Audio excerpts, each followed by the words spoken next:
Namaste and welcome to this exciting new episode of Satyology Debunking Mythology. Satyology means science or truth, or study of truth. Opposite of that is mythology, which means science or study of fake, lie, or imagination. Thank you so much for liking our videos and subscribing to it in such big numbers. If you want to get all the latest content, do subscribe and let me know your feedback. Comments are important.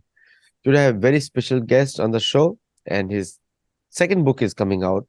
Will be out shortly, maybe, and he will be also be the part of our Lit Fest, Krishna Lit Fest in San Diego on August 25. You can meet him here and get your book signed and autographed by him. So let us welcome Dr. Ankit Shah. नमस्ते। नमस्ते। ये दुनिया में चल क्या रहा है, यही क्वेश्चन है सबको, चल क्या रहा है अभी? So now the France has openly said that they want to move away from the unipolar world. So, and secondly, we have seen that other countries in Europe also opposing the war, and Russia seems to be closing the war. And by the time American weapons reach, the war will be over. So, tell me in detail, like what's going on right now? सो हमने देखा कि कैसे Ukraine के जो officials हैं from the ministries are visiting Delhi and they are talking के कैसे India can have a role in establishing peace talks and stuff like that. तो आई थिंक द थोड़ा यूक्रेन भी अब एग्जॉस्ट हो चुका है, ये जो पूरा सब चल रहा है। बट मुझे लगता है कि जब तक जो ऑब्जेक्टिव्स हैं इस कॉन्फ्लिक्ट को लेके, जब तक वो ऑब्जेक्टिव्स कंप्लीट नहीं हो जाते तब तक ये वॉर जो है वो चलेगा, conflict. And because it is scripted, बहुत क्लियर पता चलता है। तो आप देखेंगे कि कैसे वेस्ट के जितने क्राइसिस इवेंट्स आने हैं उसको जस्टिफाई करने के लिए इसको खींचना भी पड़ेगा। लेकिन जो दिखाई पड़ता है उस हिसाब से मुझे ये लगता है कि सितंबर G20 जो लीडर्स की समिट है उससे पहले भारत चाहेगा कि इसके ऊपर कुछ कंसेंसस बन जाए, एटलीस्ट पीस टॉक्स के ऊपर नेगोशिएशन शुरू हो जाए और कुछ कंक्लूजन पहुंचे, right, before the leaders summit.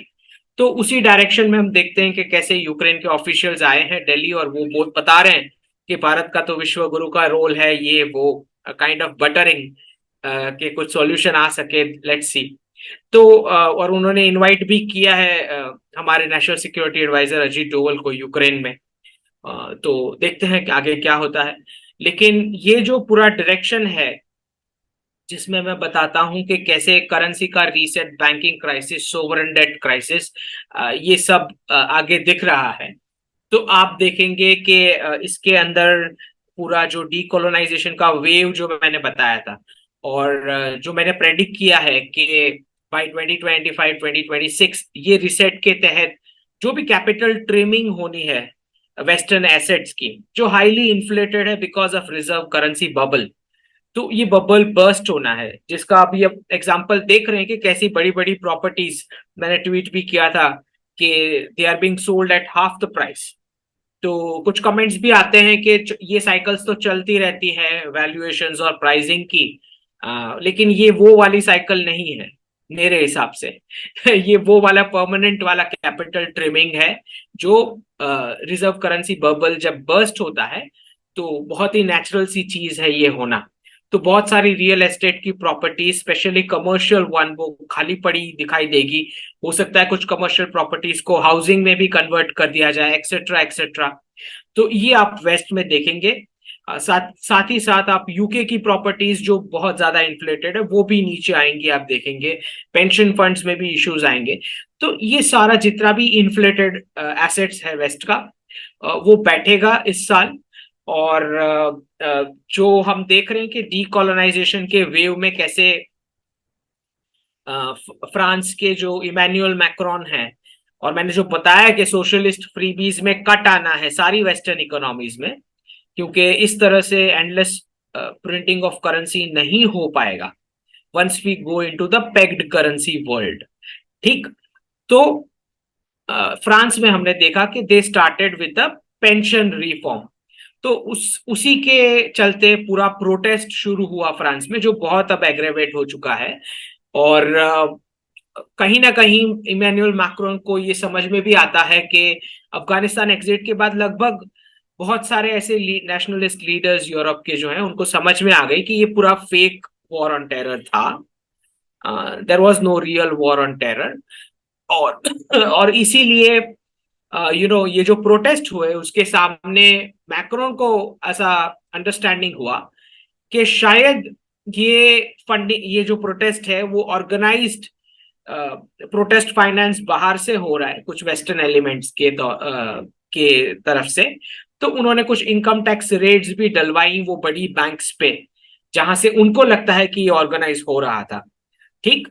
तो ये ऑपोजिशन हमने देखा और फिर मैक्रोन गए चाइना। आई थिंक वो बहुत ही अब काइंड ऑफ एग्जॉस्ट हो चुके हैं ये नेटो अलायंस से, और फेक वारंट और वॉर ऑन टेरर, और फिर ये Ukraine script etcetera etcetera. France को क्लियर समझ में आ रहा है, इट्स लाइक उसका सैंडविच हो चुका है between Russia and the US.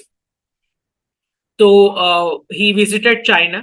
China गए, शी जिनपिंग से बहुत बहुत 4-5 घंटे उनकी मुलाकात चली, और उसके बाद आपने देखा कि ताइवान पे पूरा पलटी मारा है, ऑलमोस्ट लाइक सेइंग कि हमको क्या लेना देना उसके साथ, that kind of tone, kind of a thing. और फिर आपने ये भी देखा कि उन्होंने एक वर्ड इस्तेमाल किया जो बहुत ही इंटरेस्टिंग है, उन्होंने बोला स्ट्रैटेजिक ऑटोनॉमी।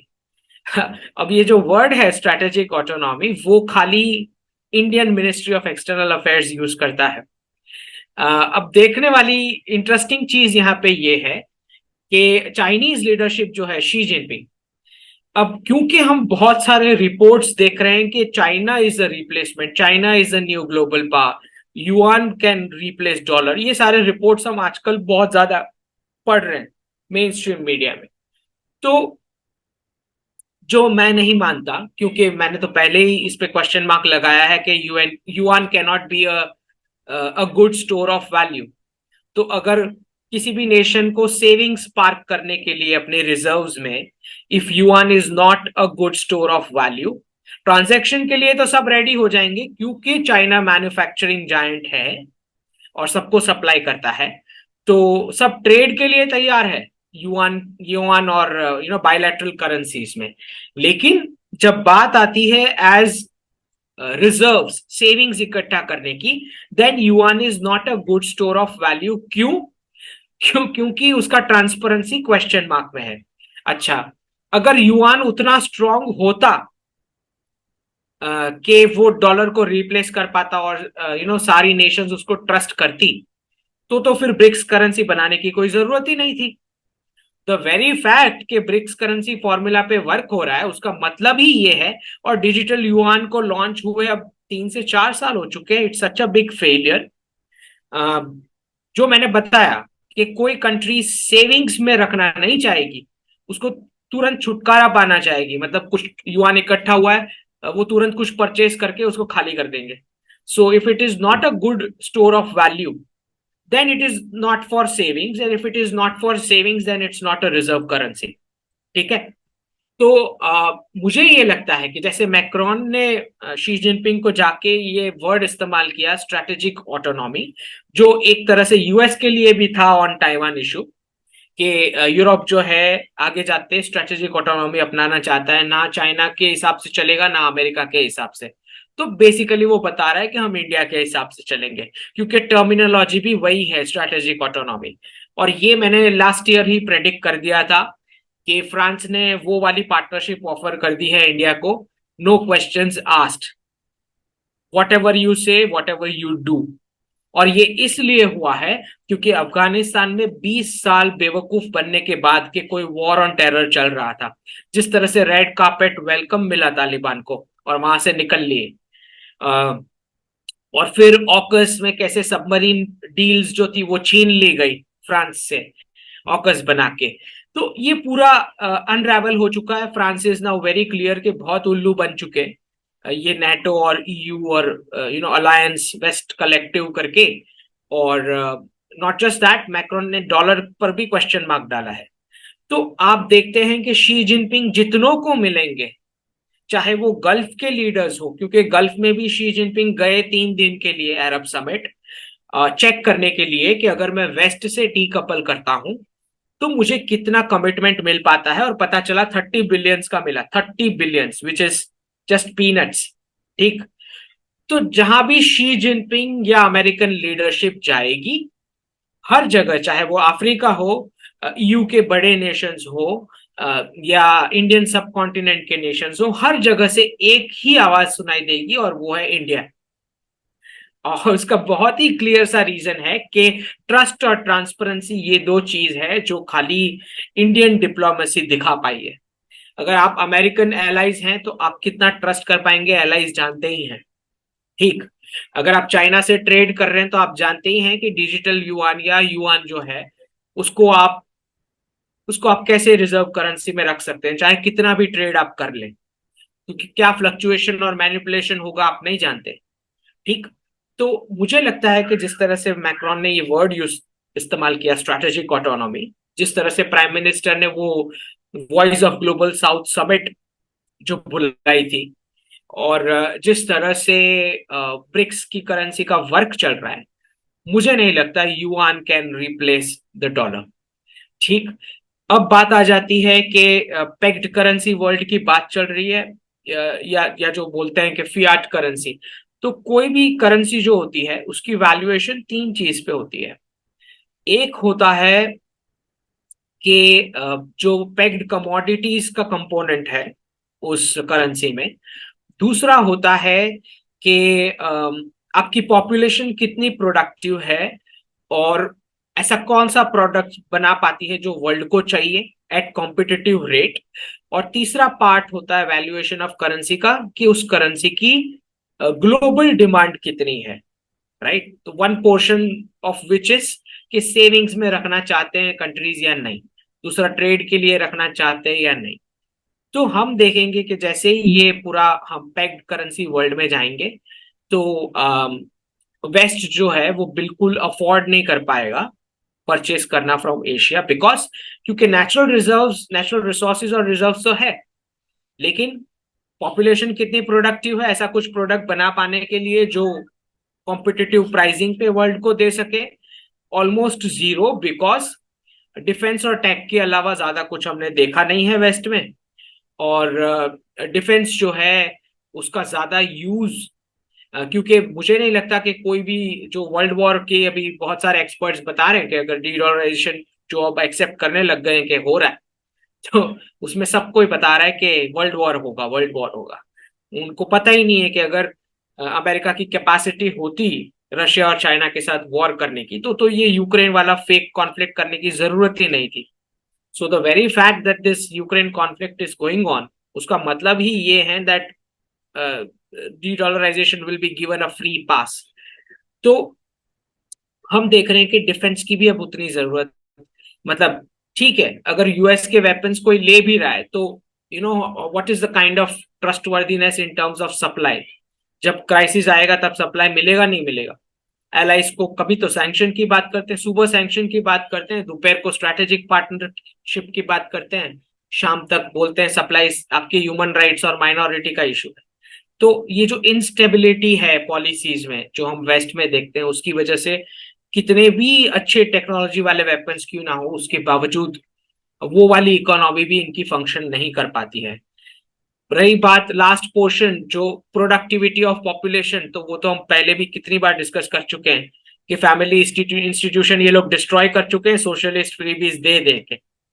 तो वो प्रोडक्टिविटी आनी कि एशियन कॉम्पिटिटिव प्राइसिंग पे कुछ बना पाएंगे बेचने के लिए, तो पूरा डिकेड लग जाएगा वो मैन्युफैक्चरिंग और सप्लाई चेन्स के लिए। और जो जो जो मैंने प्रेडिक्ट किया था कि सारी माइंस अब निकल निकल के आ रही है, अभी इंडिया ने डिक्लेयर किया है कि रेयर अर्थ मिनरल्स भी मिल गए। तो ये सारे निकल निकल के इसलिए आ रहे हैं क्योंकि करेंसी को पेग करना है, तो अब तो बताना पड़ेगा कि क्या है।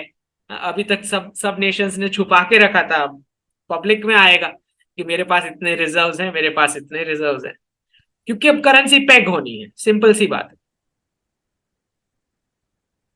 एक यू मेंशन एक एरोगेंस टाइप का रहता है अमेरिकन स्टेट डिपार्टमेंट में। पहले तो बच्चे लोग बनाते हैं स्टेट पॉलिसी, और उनको कोई आइडिया नहीं होता है। They have all studied from Berkeley, और यहीं से आए हैं, सारे के सारे लेफ्टिस्ट इंस्टीट्यूशन से आए हैं। इनफैक्ट हार्वर्ड तो सबसे ज्यादा लेफ्टिस्ट है, like communist, almost communist. And they are still living in the old cold war mentality कि 1945 में हमने फ्रांस को इंडिपेंडेंट किया था, आज फ्रांस हमारे अगेंस्ट क्यों बोल रहा है। This is what they are asking, like they are asking why people think the way they think. ये एक्चुअल क्वेश्चन है कि ऐसा क्यों सोच रहे हैं। So what is to be, मतलब ये जो एरोगेंस है, what is to be told for that American arrogance को? आई थिंक जैसे वो इकोनॉमिक माइट जाएगी तो अब ये कॉलोनियल हैंगओवर भी उतर जाए। This is what I see it. क्योंकि एक आदत सी पड़ गई है कि सबके ऊपर इंडेक्सेस निकालने की, रिपोर्ट्स निकालने की, हर जगह से क्रिमिनल्स कलेक्ट करो हर कंट्री से, फिर रिपोर्ट निकालो कि वो कंट्री की जुडिशियल सिस्टम बेकार है, देखो वो भाग गया क्रिमिनल। तो वो खुद ही कलेक्ट करते हैं और फिर रिपोर्ट निकालते हैं कि जुडिशियल सिस्टम बेकार है वहां उस कंट्री की। तो ये सब बहुत ही चीप सा, सबको पता लग चुका है कि दिस इज ये हरकतें चलती हैं इनकी। हर जगह से विजय माल्या, नीरव मोदी, इन सबको कलेक्ट करो, फिर एक रिपोर्ट निकालो कि आपका जुडिशियल सिस्टम वीक है, आपका फाइनेंशियल सिस्टम वीक है, फ्रॉड हो जाता है, ये वो। ये पूरा एक नरेटिव सेटिंग जो बहुत ही बेकार सा और सड़ियल सा, सबको पता लग गया है कि ऐसी पॉलिटिक्स करते हैं ये लोग। क्योंकि मैंने बताया इनको ना ही इकोनॉमिक्स का पता है ना ही डिप्लोमेसी का पता है। अगर डिप्लोमेसी का भी पता रहता तो उनको पता लगता कि इस तरह से नहीं करते diplomacy. This is like using criminals as a bargaining chip. अच्छा, जहां आपकी अपनी खुद की लॉ सिस्टम और इकोनॉमिक्स क्यों नहीं देख लेते अगर आता ही होता है इनको। तो बहुत सारी आपकी लीगल सिस्टम में मुझे पता है कि कितने डीपीज में है, जो आपका लीगल फॉर्मेट है जस्टिस सिस्टम, उसके अंदर जॉर्ज सोरोस और इन सब के बड़े कैपिटलिस्ट ने कितने कितने अटॉर्नीज और इन सबको खरीद के रखा हुआ है, जजेस को। तो एवरीबडी नोज इट कि खुद का ही ठिकाना नहीं है और दूसरों के रिपोर्ट्स निकालते हैं। और जयशंकर ने अभी एक मीडिया में बाइट भी दिया था, उन्होंने बोला था कि जब हम बोलना शुरू करेंगे तो फिर उनको अच्छा नहीं लगेगा। ठीक। तो ये आपके भी तो गन शूटिंग्स होते हैं, आपके तो बेवजह होते हैं, which is a symbolism of some mental issue, right? It's a mental health issue कि अगर बेवजह वायलेंस हो रहा है, दूसरे किसी वर्ल्ड के पार्ट में वायलेंस हो रहा है, तो जो करने वाला है उसके पास कुछ लॉजिक है वो करने के लिए, राइट? आपके तो बेवजह गन शूटिंग्स होती है, without any reason, without any logic. ठीक है, ना ही टेररिज्म है वो कि किसी रिलीजियस डॉक्ट्रिन पे बेस्ड हो। तो ये तो सीरियस बड़ा सा मेंटल इशू है। अच्छा, आपके खुद के आप सिलेबस उठा के देख लें, आपके आपके बच्चों को क्या पढ़ाया जा रहा है वेस्ट में। वहां पे बता आप gender related issues, transgender related stuff, बच्चों को जानबूझ के इंस्टिगेट किया जा रहा है इंप्रेशनेबल माइंड्स को कि आपका आपका जेंडर क्या हो सकता है, आप खोजें ये वो। ये पूरा एक फार्मा इंडस्ट्री के नेटवर्क ने पूरा टेक ओवर कर लिया है आपकी फैमिलीज का वेस्ट में। आप देख रहे हैं कि कैसे पूरा पेरेंट्स को पता तक नहीं है, सब कुछ आउटसोर्सिंग हो रखा है, आपका किचन आउटसोर्सिंग हो रखा है, आपके पेरेंटिंग आउटसोर्सिंग हो रखे हैं। पता नहीं, I think it's like it's a very sick society what has turned into the west, and I'm not surprised कि ऐसा है। इसका रीजन, प्लेन रीजन ये है कि वो फियाट करेंसी का नशा, एंडलेस प्रिंटिंग का, जिन्होंने एक फॉल्स नरेटिव क्रिएट कर दिया कि वेस्ट इज रिच, राइट, हम तो बहुत पैसे वाले हैं। तो उनको पता ही नहीं है कि ये प्रिंटिंग मशीन चल रहा है इधर, इसकी वजह से है। Not that they are smart और दे आर इकोनॉमिक वाइज और एनीथिंग, राइट? तो इंडिया के पास तो कोई रिजर्व करेंसी नहीं थी जब हमने 27, इंडिया और चाइना के पास we give 27% on an average to world GDP. 1700 साल तक हमने 27% दिया वर्ल्ड जीडीपी को, without English language and without reserve currency. हमारे पास कौन सी रिजर्व करेंसी थी वर्ल्ड की? तो इनको पता ही नहीं है कि इनको इकोनॉमिक्स करना कैसे, हाउ टू अर्न मनी। अच्छा, वो सारे इकोनॉमिक्स देख लो, रघुराम राजन जैसे, जो पूरा ये वेस्टर्न टेम्पलेट पे चलते हैं, हर बात पे बात करेंगे स्पेंडिंग और कंजम्पशन, स्टिम्युलस दे दो, लिक्विडिटी, सप्लाई ऑफ मनी बढ़ा दो, ऐसे बड़े बड़े शब्द इस्तेमाल करते हैं जो लोगों को, बेचारों को पता नहीं है कि ये बोल रहे हैं कि प्रिंटिंग मशीन में नोट छाप दो। That is what they are saying. ये बड़े बड़े इकोनॉमिस्ट जो इकोनॉमिस्ट होने का ढोंग करते हैं, इतने साल से कर रहे हैं, वेस्टर्न टेम्पलेट पे चलते हैं। क्यों? क्योंकि यूरो करेंसी का 20% रिजर्व करेंसी स्टेटस और 59% डॉलर का। तो क्योंकि वेस्ट की सारी कंट्रीज के पास छापने की मशीन है, तो इन सारे इकोनॉमिस्ट ने वर्ल्ड वाइड ये चलाया कि स्पेंडिंग और government should push spending and consumption by supply of money. तो हर एक इकोनॉमिक प्रॉब्लम का एक ही सॉल्यूशन, लिक्विडिटी बढ़ा दो, सप्लाई ऑफ मनी, जिसका आप देख लो कैसे सारी फैमिलीज डिस्ट्रॉय हो गई वेस्ट में, आप देख लो उसका नतीजा।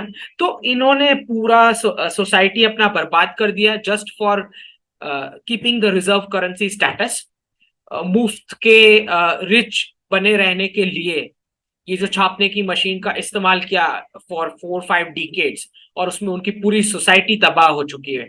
जो फैमिली इंस्टीट्यूशन में बोलता हूँ which is very important, which is why इनको सेविंग्स का कुछ पता ही नहीं है। आप कभी कोई इकोनॉमिस्ट नहीं देखेंगे जो सेविंग्स की बात कर रहे हैं। क्यों? क्योंकि छापने की मशीन है वेस्ट के पास। अच्छा, ये लोग जीडीपी पे बात करेंगे, ये लोग पर कैपिटा इनकम पे बात करते हैं। जीडीपी का फॉर्मूला में क्या है? वो मेजर करता है एक साल का परफॉर्मेंस ऑफ अ कंट्री। जब आप एक साल का परफॉर्मेंस मेजर कर रहे हो जीडीपी में या क्वार्टर वाइज जो भी है, तो इतने शॉर्ट टर्म के अंदर आप कैपिटल अमाउंट ले ही नहीं सकते। They are keeping capital investment in the formula. Why?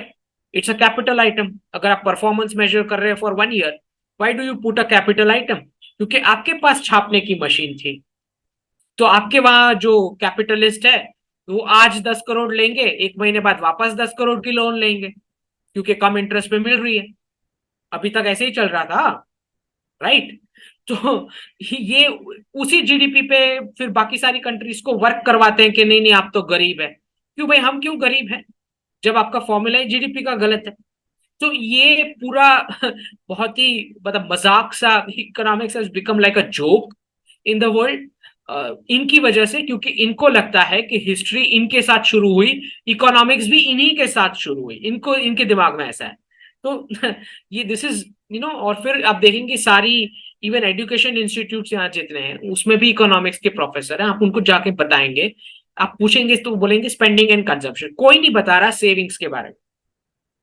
क्यों नहीं बता रहा सेविंग्स के बारे में? क्योंकि वेस्ट के पास प्रिंटिंग मशीन है। अच्छा, यहाँ की सारी पॉपुलेशन जो वेस्ट को एडमायर करके चलती है, वेस्टर्न लाइफ, ओ गवर्नमेंट तो ये बेनिफिट देती है, वहां मेडिकेट देती है, दिस रिटायरमेंट फंड में डालती है, कोविड चेक्स भी देती है, इनकम सिक्योरिटी देती है, फूड स्टैंप्स देती है, ये वो। इन लोगों को पता ही नहीं है बाकी की कंट्रीज को कि ये आपकी जेब में से अमेरिकन को मिल रहा है ये सब। तो ये पूरा जो बहुत ही घटिया सा लूट का मैकेनिज्म, फाइनेंशियल कॉलोनी बनाने का मैकेनिज्म, और क्योंकि पाउंड से डॉलर में गया रिजर्व करेंसी स्टेटस, तो मैंने तो पोस्ट पिछले साल ही डाल दिया था कि इंडिपेंडेंस ब्रिटेन से अब मिलनी है, क्योंकि पाउंड से लीडरशिप चला गया डॉलर पे। तो no country is independent as yet, सबकी सब फाइनेंशियल कॉलोनी है। Federal reserve is the central bank of all the central banks of the world. तो कभी भी किसी कंट्री को कुछ मॉनेटरी या फिस्कल पॉलिसी पे वर्क करना है तो पहले फेडरल रिजर्व की क्या पॉलिसी है वो देखनी पड़ती है। क्यों? Because that is what will decide the path, right? तो ये आप देखेंगे कि नया डेवलपमेंट जो हुआ है, नए बैंक ऑफ जापान के गवर्नर आए हैं, और मुझे लगता है कि आगे जाते जैसे क्राइसिस इवेंट्स अनफोल्ड होंगे तो जापान के रिलेशंस यूनाइटेड स्टेट्स के साथ बहुत खराब होने वाले हैं। This is what I can foresee. Actually आपने बहुत सारे पॉइंट्स टच किया। नंबर वन, अमेरिकन जो प्रॉस्पेरिटी है उस पे 30% of American are poor. Official report है 29.1% एक्चुअली है, but around 30% we can say 30% is poor. और जबकि दुनिया का सबसे रिचेस्ट कंट्री ऐसा बोला जाता है, 30% के पास घर नहीं है और एक ही समय का मील ले सकते हैं, 2 समय में नहीं खा सकते हैं। और दूसरा, अभी क्या नया ट्रेंड हो गया है कि सब लोग अपने घर बेच के अपार्टमेंट्स जा रहे हैं, होटल्स में जा रहे हैं। मैं अभी हिंदू धर्मा कन्वेंशन के लिए मेरीलैंड में था, तो उस होटल जहाँ पे मैं रह रहा था, उस होटल में मेरे पूरे फ्लोर पे लोग थे जिनके जो घर से निकाल दिए गए, तो अभी होटल में रह रहे हैं। और होटल में कैसे रह रहे हैं? उनको गवर्नमेंट फंड कर रही है इसलिए होटल में रह रहे हैं, और पूरा का पूरा फ्लोर ही उनसे भरा हुआ है। मतलब मुझे लग रहा नहीं कि होटल है ये, मुझे लगा सराय लग रहा था उस समय कि इतने सारे लोग एक होटल के एक फ्लोर पे। और तो ये एक्चुअल कंडीशन है, और उसको देख के तो मुझे तो बहुत दुख होता है। मैंने कभी देखा नहीं था कि अमेरिका इस तरह है अभी। और दूसरा चीज, इंफ्रास्ट्रक्चर हर जगह टूट रहा है। और एक चीज मुझे समझ में नहीं आई, इतना बड़ा देश है, why there is no alternative for national travel by train. ये समझ में नहीं आई कि ओनली प्लेन से आप ट्रैवल कर सकते हैं। Means they want to control the access point and the arrival point, जहां से लोग जाए और आए। रोड्स रहेगा तो इंडिपेंडेंट हो जाएगा, ट्रेन होगा, जबकि ट्रेन नेटवर्क अमेरिका में बहुत बड़ा नेटवर्क है, ओनली फॉर द फ्रेट, वो ट्रैवल के लिए, पैसेंजर्स के लिए नहीं है ज्यादा। तो तो अभी ये एक्चुअल इंफ्रास्ट्रक्चर है यहाँ पे, एक्चुअल जो चलता है इधर। एक क्वेश्चन इसमें आता है कि मेंटल डिजीज की आपने बात करी, फूड में अभी एक रिपोर्ट आई है मैकडोनल्ड के फूड की, उसमें ह्यूमन बॉडी के पार्ट्स मिले हैं मैकडोनल्ड के फूड के चेन में, एक इंस्पेक्शन हुआ है रैंडमली। मतलब नरभक्षी सबको बना दिया है शायद, ऐसा लग रहा है जो जो खाता है वहां पे। दोस्तों, खाना मत कभी भी, बंधुओं। वहां पे बिल्कुल, you never know what is going to eat. वो वैसे ही अब बग्स और इंसेक्ट्स तो आने ही हैं, हाँ। और वो तो एआई आपको से, खाने ही पड़ेंगे। एआई से जॉब्स भी जा रहा है, एआई से ऑटोमेट कर दिया है पूरा। So what will be the impact of AI on this existing condition जो भी चल रहा है वेस्ट में? हम्म। तो जैसे मैंने पिछले टॉक्स में भी बताया था कि जब भी एक्सट्रीम कैपिटलिज्म होता है तो उसके सॉल्यूशन में एक कम्युनिस्ट सॉल्यूशन आता है। ठीक। तो आप देखेंगे कि एआई आ रहा है, या फिर जो वो बता रहे हैं यूनिवर्सल बेसिक इनकम की जो बात करते हैं, ये सारा या फिर जो सीबीडीसी आने वाला है, which is a digital dollar, fed now जो लेके आ रहे हैं पेमेंट इंटरफेस। जैसे आप देखेंगे वाटर टेस्टिंग मैंने बोला पहले ही ऑलरेडी हो चुकी है, कि बहुत सारे वेस्टर्न पार्क्स में से धीरे धीरे उन्होंने कैश एक्सेप्ट करना मना कर दिया है। तो ज्यादा से ज्यादा ये होगा। अच्छा, फिर बोल रहे हैं कि physical currency notes is causing climate change, ये वो basically trying to demonise the physical currency notes. तो ये सब इशारा करता है कि, और ये बहुत ही नॉर्मल सी चीज है कि जब आप मैन्युफैक्चरिंग घर वापस ला रहे हो, जो आपने आउटसोर्स कर दिया था चाइना को, तो सीधी सी बात है कि अगर मेड इन यूएसए प्रोडक्ट को कॉम्पिटिटिव बनाना है, तो वो वो कम्युनिस्ट थियरीज तो आनी ही है कंट्रोल वाली। अगर लेबर को कम प्राइस में सैलरी से काम करवाना है, एक्सेट्रा एक्सेट्रा, मशीन्स लेके आ रहे हो, तब भी it's a kind of a control, क्योंकि आपको सोशलिस्ट फ्री बीज फिर देना पड़ेगा, इनकम सिक्योरिटी बढ़ाना पड़ेगा, या फिर जो यूनिवर्सल बेसिक इनकम बता रहे हैं।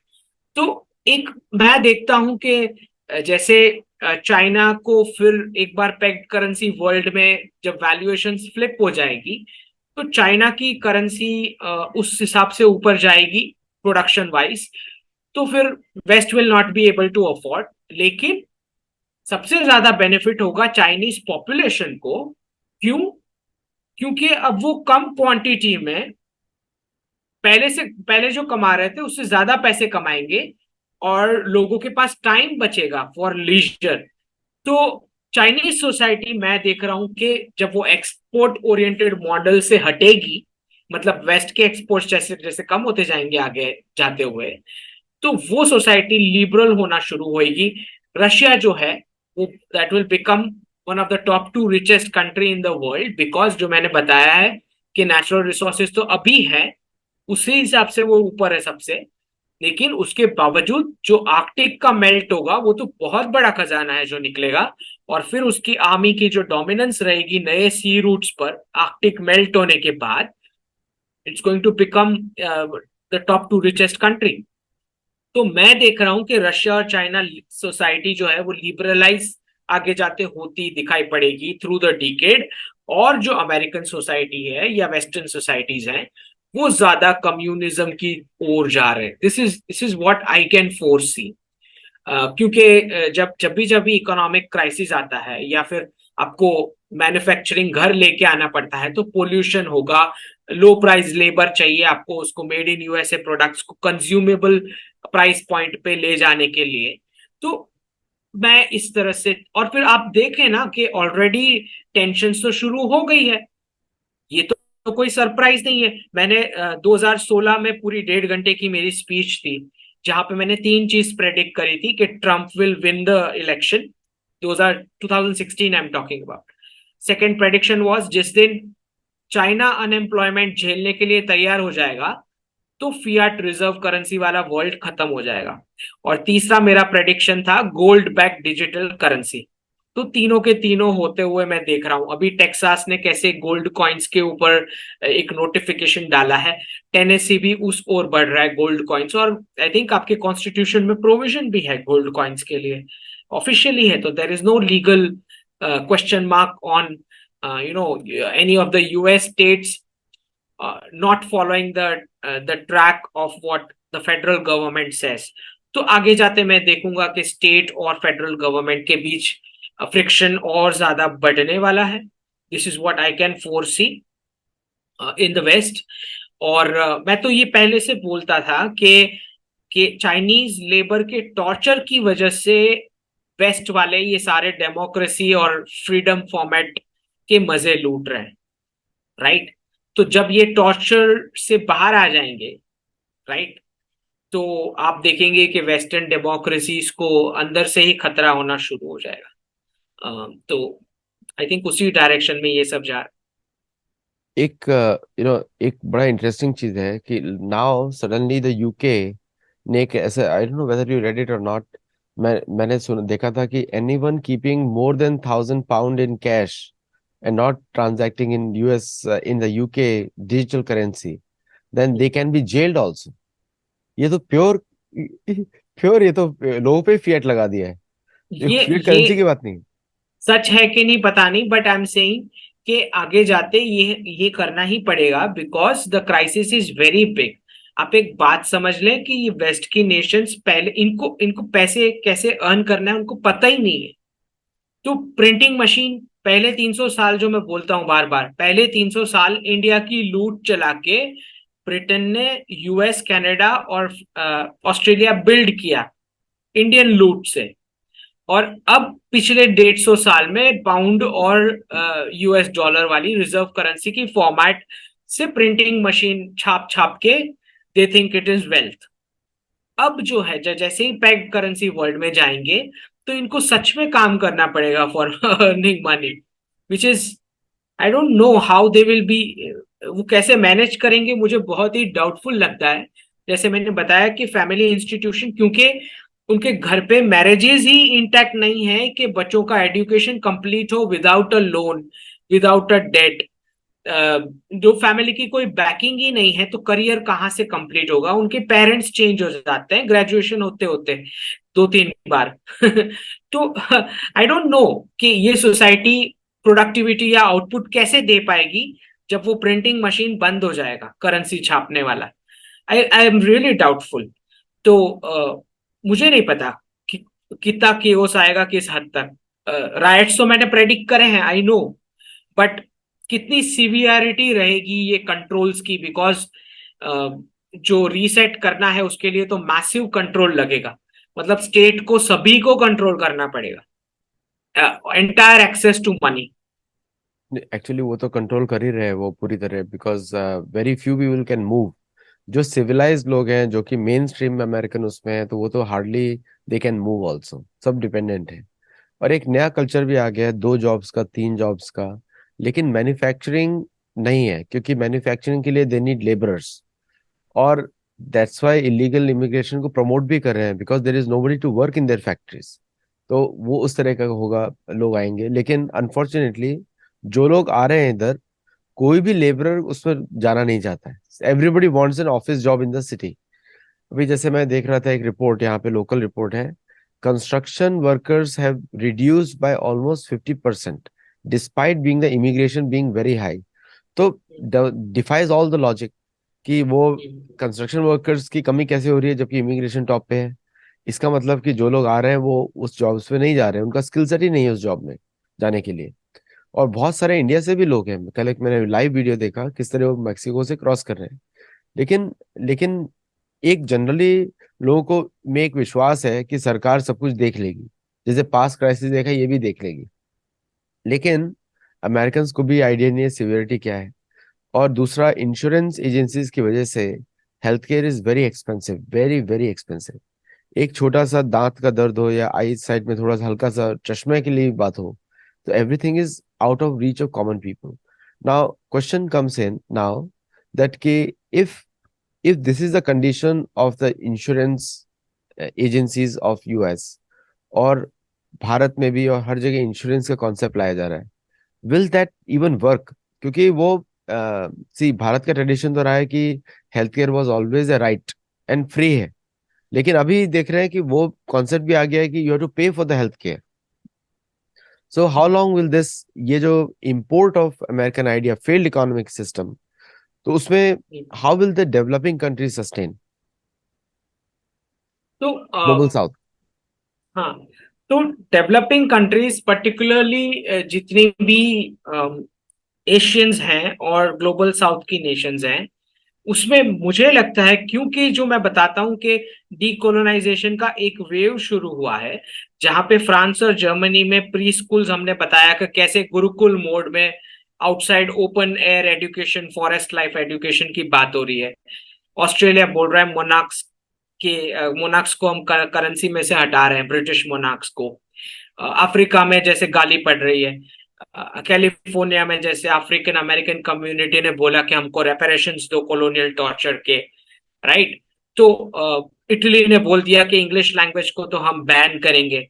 तो ये पूरा एक डीकोलोनाइजेशन का वेव है, जिसमें फार्मा भी टच अपॉन होगा.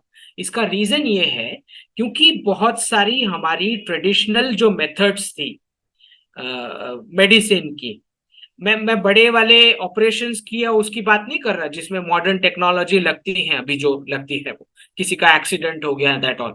I am not talking about that. मैं बात कर रहा हूँ वो छोटे छोटे एलिमेंट्स की, जो जिसका आधे से ज्यादा सॉल्यूशन हमारे किचन के अंदर होता है. आयुर्वेदिक बोलो या यूनानी पद्धति बोलो या ट्रेडिशनल किचन बेस्ड मेडिसिन बोलो, तो ये इसका भी एक जेनेरिक मेडिसिन, ये सारे इसके पूरे बहुत बड़े स्कोप बढ़ेंगे, फिजियोथेरेपी एंड ऑल दिस. तो ये सारे ऑल्टरनेट मेडिसिन जो ट्रीटमेंट्स हैं, मुझे लगता है कि उसमें बहुत ज्यादा होम्योपैथी हो गया, उसमें बहुत ज्यादा स्कोप है, जो भारत जो है पूरे विश्व को इसमें पूरी ट्रेनिंग दे सकता है, सप्लाईज कर सकता है, और ये नॉलेज सिस्टम का ट्रांसफर हो सकता है जो सबके लिए बेनिफिशियल है. And this does not harm your body और योर हेल्थ, क्योंकि सारे नेचुरल ट्रीटमेंट्स हैं, राइट. तो कोई भी साइड इफेक्ट्स नहीं होता इसमें. तो मुझे लगता है कि जो डीकोलोनाइजेशन का पूरा वेव शुरू होगा, तो उसमें ये रिकॉग्निशन भी आएगा कि allopathy is not probably that advisable for this small kind of elements, जिसका ट्रीटमेंट हम खुद कर सकते हैं घर पे. तो ये एक अवेकनिंग अवेयरनेस खुद ही आ जाएगी. अच्छा, आपने जो बात करी फार्मा वाले कॉस्ट की, तो this is not a surprise Aditya ji. जहां पे भी फ्रीबीज डिस्ट्रीब्यूट होता है कोई भी कंट्री में, जहां पे भी आप सोशलिज्म की बात करते हो, तो उसके कनेक्टेड जो भी प्रोडक्ट्स होते हैं, वो फिर जनरल पब्लिक के लिए बहुत ही हाई प्राइस में चले जाते हैं. जैसे आपके वहां मेडिकेड की फैसिलिटी है, अब वो कितनी इफेक्टिव है, वो मेडिकेड में जो कवरेज मिलता है वो तो साइड की बात है, लेकिन उसकी वजह से प्राइवेट सेक्टर फार्मा में जो इंपैक्ट आता है because of this Medicaid benefit, उसका इंपैक्ट ये है कि आपके वहां वो सारी मेडिसिन रिलेटेड या ट्रीटमेंट रिलेटेड जितने भी कॉस्ट होते हैं, that will go sky rocket. And this is not a surprise. Suppose मैं एग्जांपल दे दूं, आज अगर अरविंद केजरीवाल बोल रहे हैं कि फ्री इलेक्ट्रिसिटी, तो सीधी सी बात है कि जिसको चार्ज होने वाली है इलेक्ट्रिसिटी, जिसको फ्री में नहीं मिलने वाली, वो ही तो भरपाई करेगा ना, जिसको फ्री मिल रही है उसके कॉस्ट का. सीधी सी बात है. तो जनरल पब्लिक के लिए वो जो फ्रीबीज मिलता है, उसके रिलेटेड जितने भी प्रोडक्ट्स होते हैं, उसके प्राइसेस एकदम से ऊपर चले जाते हैं. तो आई एम नॉट सरप्राइज्ड कि क्यों इंश्योरेंस और Medicaid medicine treatment related cost west में ज्यादा एक्सपेंसिव है. It is very obvious. अच्छा, जब आप इंडिया की बात करते हैं, तो यहाँ पे हमारे प्रधानमंत्री ने बहुत सारी सी स्कीम्स लाई हुई है, जहां पे सपोज कोई गरीब है, उसको 5 लाख तक का कुछ ऑपरेशंस है वो कवर होता है, वो कुछ कार्ड बनवाने से. ये सब स्कीम्स हैं. बट दिस इज, एक तो उसमें फिल्टर है कि only for the poor people, right. उसमें क्राइटेरिया है, इकोनॉमिक क्राइटेरिया है. और दूसरा ये जो ऑपरेशंस हैं या जो बेनिफिट मिलते हैं, these are only to ensure कि कोई जो गरीब परिवार है वो डेट के ट्रबल में ना फंस जाए जस्ट बिकॉज के एक बीमारी हुई है, तो उसको सिक्योर करने के लिए ना। अब ये इसको आप कंपेयर नहीं कर सकते किसी वेस्टर्न इकोनॉमी के साथ। वेस्टर्न इकोनॉमी में ये नहीं हो रहा है। वेस्टर्न इकोनॉमी का प्रॉब्लम अलग है। आपका प्रॉब्लम ये है कि आपने मेडिकेट दे रखा है to a vast majority of population, जिसको प्रोबेबली चाहिए भी नहीं वो मेडिकेट, राइट? वो बेनिफिट शायद चाहिए भी नहीं था, लेकिन अब क्योंकि आपने दे दिया है तो उसकी वजह से प्राइवेट सेक्टर फार्मा और मेडिसिन के कॉस्ट ऑटोमेटिक इन्फ्लेट होके स्काई रॉकेट हो चुके हैं, उसके आउटकम में हो चुके हैं।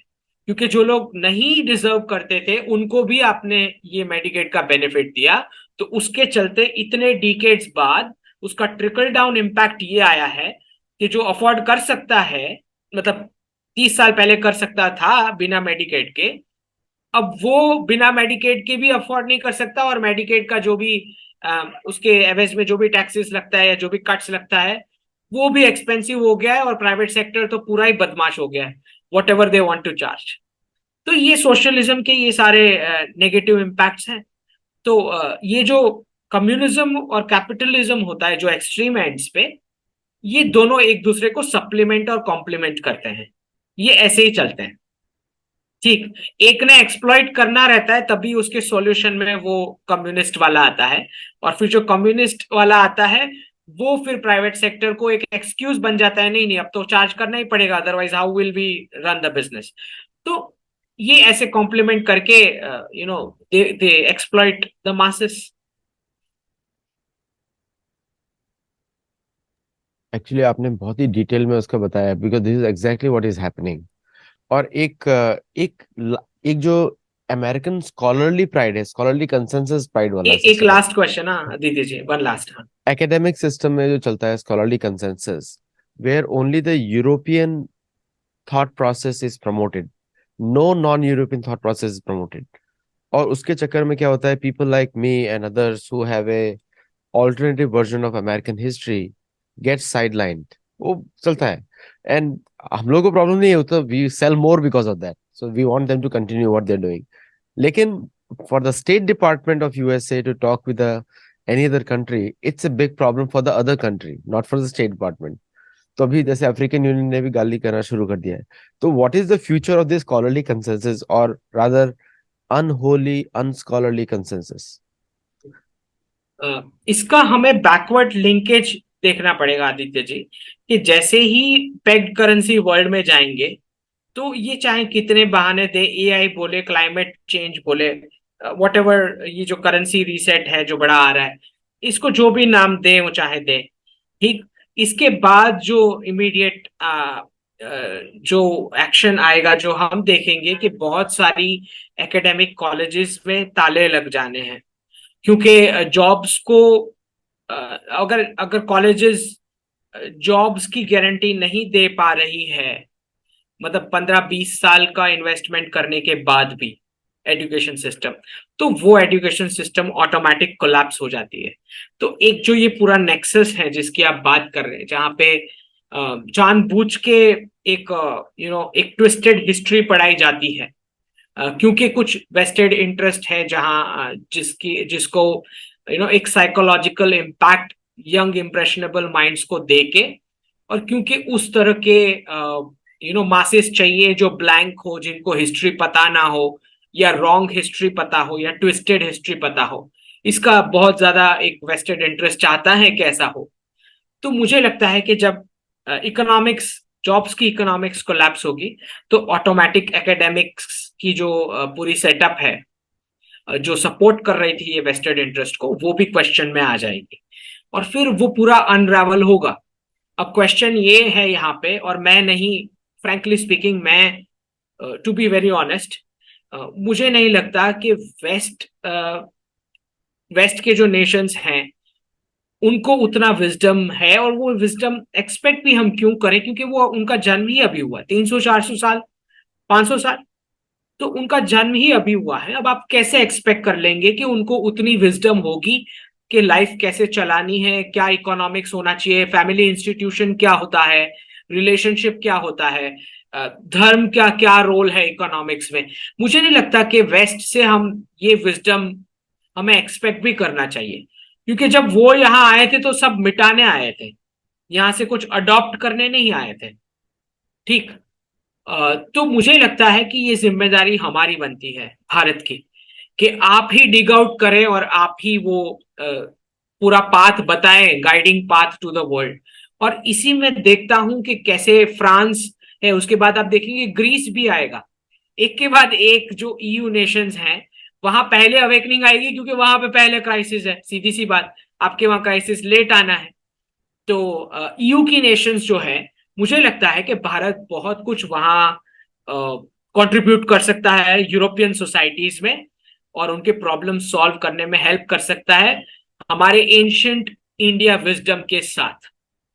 तो लेकिन उनको सीख करना पड़ेगा, जैसे मैक्रोन खुद आए हैं, तो ऐसे लीडर्स को खुद आना पड़ेगा और बोलना पड़ेगा कि now we are clueless, now help us. तो जब ये, क्योंकि एक एक तो टाइम आ ही जाएगा जब, क्योंकि मैं बताता हूं कि दिस इज अवर सेंचुरी, तो एक टाइम आएगा जब भारत ने बोलना पड़ेगा तुम लोग सब चुपचाप बैठ जाओ, हम जो बता रहे हैं वो करना है आपने। तो एक ये रोल इंडिया को भी एग्रेसिव तौर पे आगे लेना पड़ेगा, जिसकी कुछ झलकियां जयशंकर जी दिखाते ही हैं कभी कभी, थोड़े थोड़े ट्रेलर दे देते हैं, थोड़े थोड़े जब बाइट्स देते हैं तब। लेकिन और थोड़ा एग्रेसिव होना पड़ेगा, और वो ह्यूमैनिटी की बेनिफिट के लिए। भारत की सारी एम्बेसीज को मंदिर बनाना पड़ेगा, फिर बोलना पड़ेगा कि अभी आप लोग सब हनुमान जी का मंदिर लगाइए और उसके आगे हम बात करते हैं। Like some counter condition has to be there. शायद इतना बुद्धि हमारे राजनेताओं में हो, which will be very expecting, will expecting that कि काउंटर क्वेश्चन उनको बोलिए सीधा कि भाई गौ हत्या बंद कर दो पूरे अमेरिका में, एशिया में, हर जगह जहाँ भी आप इंपोर्ट करते हो, और साथ में मंदिरों की स्थापना करो, बिकॉज इट ये होगा जब, नो, द थिंग इज कि वेस्ट का इकोनॉमिक्स के क्वेश्चन मार्क को अभी थोड़ा और टाइम है, जो वाइड एक्सेप्टेबिलिटी की बात कर रहा हूं, कि मासिस को भी समझ में आ जाए कि ये सब गड़बड़ था। ठीक। तो जब वो एक्नॉलेजमेंट आ जाएगी और वो देखेंगे कि भारत की इकोनॉमिक्स तो भाई 1700 सालों से चल रही थी, अभी भी चल रही है, और अभी भी ऑटो पायलट मोड पे है, और आगे बढ़ रही है। तो क्योंकि वेस्ट का माइंडसेट ऐसा है कि हर एक चीज को वो पैसे में तोलते हैं, तो जब तक आप इकोनॉमिक प्रॉस्पेरिटी नहीं दिखाता इंडिया, तब तक इंडिया को वो रोल नहीं मिलेगा कि आप हमें गाइड करें। ठीक। तो एक बड़ा सा बूम, ये डिकेड लगेगा, ये डिकेड लगेगा, और फिर जो है आप देखेंगे कि जो सनातन इकोनॉमिक्स मॉडल की जो मैं बात करता हूं, वो सामने से मांगेंगे सब, वो बोलेंगे नहीं नहीं ये सही है, because this is what is preserving the life cycle, then it must be correct, right. Thank you so much Ankit ji. और दोस्तों, और जी बंधु जो देख रहे हैं टीवी हमारे शो को, प्लीज लाइक शेयर सब्सक्राइब करिए। और ये आप नोट्स बना सकते हैं सारे इन्फॉर्मेशन पे, आप कोड भी कर सकते हैं। और जो कोई वीडियो बनाना चाहता है इस पे शॉर्ट्स, तो मेरे को जरूर भेजिए before we publish them on our channel. नमस्ते एंड थैंक यू।